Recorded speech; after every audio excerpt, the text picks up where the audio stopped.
Hello dear students, I am your social science teacher. Okay, today we will discuss about the history lesson.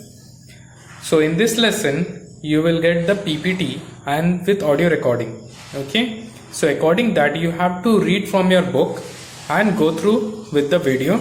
As per that, if you are not reading the text, so it is very difficult to understand.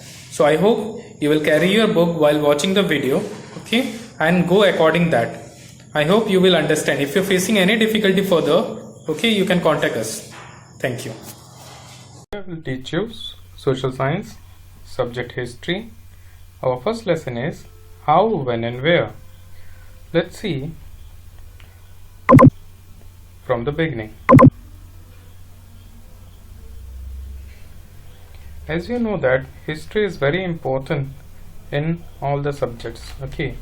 As per the importance we will discuss later. First let's see the topics. So here is our introduction. Hello dear students, today we will start a new lesson in history called how, when and where. In this we will see what is the importance of this lessons. Okay, how important are date? First of all, as we all know, history is boring because it is all about memorizing date, isn't it? Okay, history is certainly about changes that occur over time. Mainly people are feeling that history is boring. Why? Because everything what we are learning in this history, everything you have to memorize that, and each and every event, date, and what all the things are there, everything you have to by heart. That's why people are feeling it's kind of a boring thing. But certainly when you are understanding the concept and the importance of the history, you will find out why it is important. That's why our first subtopic is how important are dates. So next, it is about finding out how things were in the past and how things have changed. So history, why it is important? Because we are understanding the situation in the past and what is the current situation, means how things are there in the past and as per the time being how it is changed. Okay, so the next, as soon as we compare the past with present, we refer to time. Okay, we talk to before and after.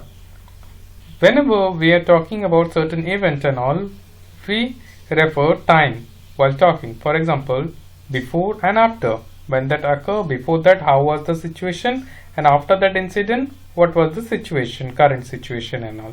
Okay, this is the way how we are understanding the history. Okay,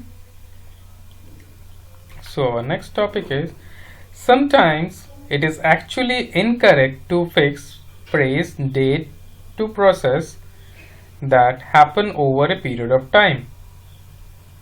Okay, maybe you can see that sometimes actually incorrect to fix press date to process the happen over a time means what? Most of the time each and every event we can't begin with a date and all. We can't introduce a topic with a date and all. Okay, but most of the time it is needed also. As you have seen in the history textbook of the past 2 years, historians now write about, okay, means what all the things historians are using to write based on the what? Based on time and period. Okay, they are using those things. Okay, based upon these certain events. See how people earn their livelihood, what they produce and ate, how city developed and market came. Okay, these are the few basic concepts and factors which historians are always following while writing any historical events. Now maybe you have clear. Okay, let's move to the next slide. Which date? Okay, how they are divided? Find out the which date we have to carry out. By what criteria do we choose to set a date as important? Okay, for example, if our focus of study changes, if we begin to look a new issue, a new set of date will appear significant, isn't it? Okay, so the next, As we all know that time and period plays an important role in history, so that we have studied that there was a time when historians were fascinated with dates and always relate some period while explaining something. It's clear now? See, most of the time what happened, we have studied that, or you have maybe heard about that. There was a time when historians were fascinated about date. Fascinated about date means whatever the things they are mentioning in the history content, they are using to write dates along with that. Okay, how do we periodize? Okay, dear students.